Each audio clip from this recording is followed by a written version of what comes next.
नमस्कार दोस्तों, स्वागत है आपका आपके अपने YouTube चैनल पे। आज हम लोग जीएस पॉइंटर के तहत आधुनिक भारत का इतिहास का तीसरा चैप्टर क्षेत्रीय राज्य पंजाब एवं मैसूर के बारे में पढ़ेंगे। यह तीसरा चैप्टर है, तो चलिए शुरू करते हैं। पहला क्वेश्चन है, दिल्ली, काबुल, मकराना तथा श्रीनगर में से रणजीत सिंह के राज्य में सम्मिलित था। तो वह आपका सम्मिलित था श्रीनगर। दिल्ली, काबुल, मकराना तथा श्रीनगर में से रणजीत सिंह के राज्य में सम्मिलित था श्रीनगर सम्मिलित था। आगे देखते हैं। रणजीत सिंह संबंधित थे सुकरचकिया मिसल से। रणजीत सिंह संबंधित थे सुकरचकिया मिसल से। तीसरा क्वेश्चन देखते हैं। महाराजा रणजीत सिंह के राज्य की राजधानी थी लाहौर थी। महाराजा रणजीत सिंह के राज्य की राजधानी थी लाहौर थी। आगे देखते हैं।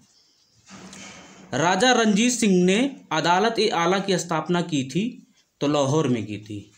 राजा रणजीत सिंह ने अदालत ए आला की स्थापना की थी लाहौर में। अगला क्वेश्चन देखते हैं। रणजीत सिंह ने सुप्रसिद्ध कोहिनूर हीरा प्राप्त किया था शाह शुजा से। रणजीत सिंह ने सुप्रसिद्ध कोहिनूर हीरा प्राप्त किया था शाह शुजा से। अगला क्वेश्चन देखते हैं दोस्तों। ईश्वर की इच्छा थी कि मैं सब धर्मों को एक निगाह से देखूं, इसलिए उसने दूसरी आंख की रोशनी ले ली। यह कथन कहा था महाराजा रणजीत सिंह ने। एक बार फिर से देखते हैं।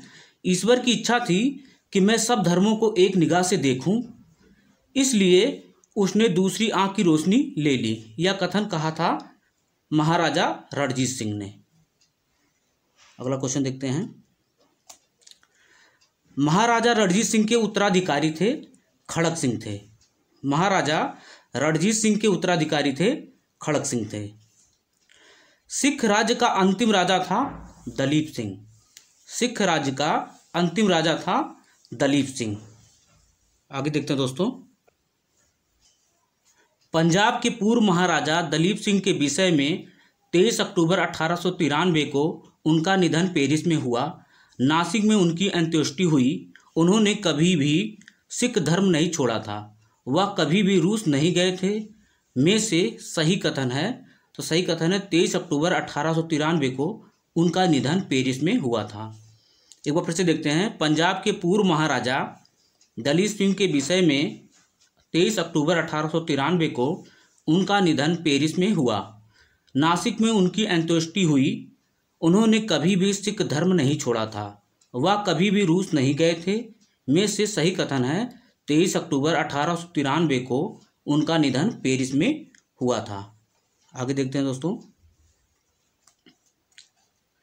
पंजाब के विलय के पश्चात पंजाब का शासन करने के लिए 3 की परिषद के सदस्य थे।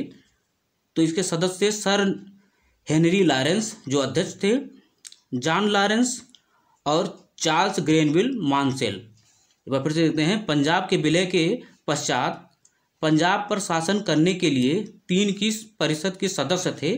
सर हेनरी लॉरेंस जो अध्यक्ष थे, जॉन लॉरेंस थे और चार्ल्स ग्रेनविल मानसेल थे। अगला क्वेश्चन देखते हैं दोस्तों। प्रथम आंग्ल मैसूर युद्ध में विजय हुई थी हैदर अली की। प्रथम आंग्ल मैसूर युद्ध में विजय हुई थी हैदर अली की। अगला क्वेश्चन देखते हैं। 1555 ईस्वी में डिंडीगुल मैसूर में एक आधुनिक शस्त्रागार की स्थापना की थी हैदर अली ने। 1755 में डिंडीगुल मैसूर में एक आधुनिक शस्त्रागार की स्थापना की थी हैदर अली ने की थी। अगला क्वेश्चन देखते हैं दोस्तों। ब्रिटिश जनरल जिसने हैदर अली को पोर्टो नोवा के युद्ध में हराया था सर आयर कूट ने। ब्रिटिश जनरल जिसने हैदर अली को पोर्टो नोवा के युद्ध में हराया था सर आयर कूट ने। अगला क्वेश्चन देखते हैं दोस्तों। टीपू सुल्तान ने अपनी राजधानी बनाई थी श्रीरंगपट्टनम में। टीपू सुल्तान ने अपनी राजधानी बनाई थी श्रीरंगपट्टनम में। अगला क्वेश्चन देखते हैं दोस्तों।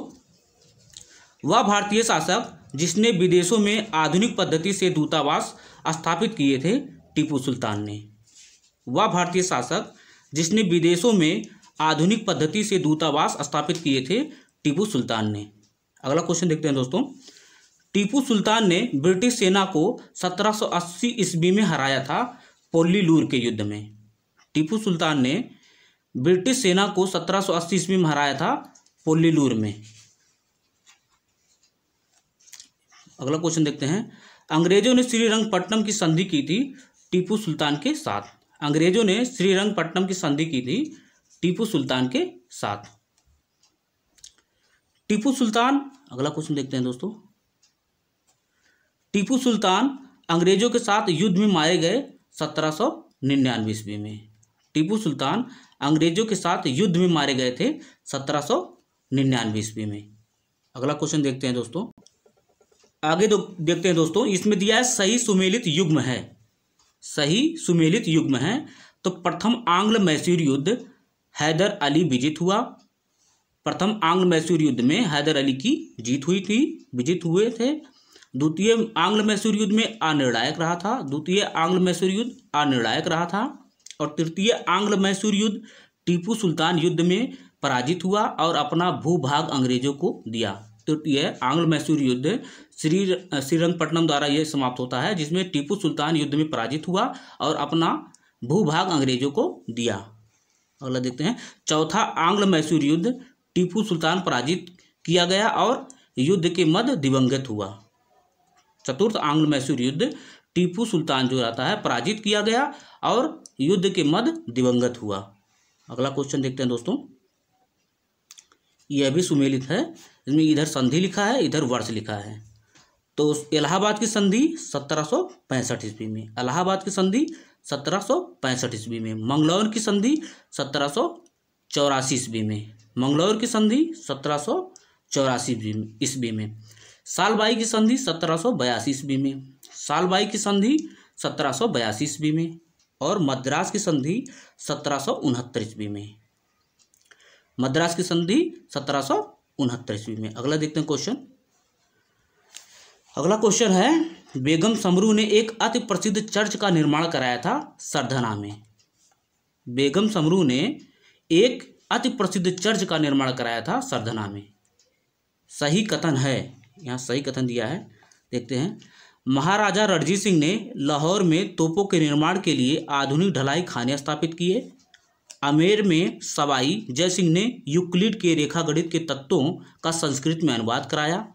मैसूर में टीपू सुल्तान ने श्रृंगेरी मंदिर में देवी शारदा की मूर्ति के निर्माण में अपना के लिए धन दिया था। एक बार फिर से देखते हैं। सही कथन है, महाराजा रणजीत सिंह ने लाहौर में तोपों के निर्माण के लिए आधुनिक ढलाई खाने स्थापित किए।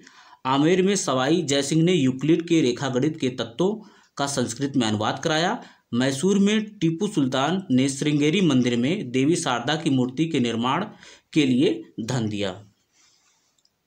आगे देखते हैं दोस्तों। अगला क्वेश्चन है, इसमें भी सही कथन दिया है। क्वेश्चन, पलासी के युद्ध में सिराजुद्दौला की पराजय के लिए मीर जाफर ने अंग्रेजों से मिलकर षड्यंत्र रचा। एक बार फिर सही कथन है, पलासी के युद्ध में सिराजुद्दौला की पराजय के लिए मीर जाफर ने अंग्रेजों से मिलकर षड्यंत्र रचा था। षड्यंत्र ये रचा था, ये पलासी का युद्ध हुआ था 1757 ईस्वी में। आगे देखते हैं दोस्तों। ईस्ट इंडिया कंपनी, अंग्रेज ईस्ट इंडिया कंपनी के कंट्रोल के खिलाफ बगावत नहीं की तो हैदराबाद राज्य के निजामों ने।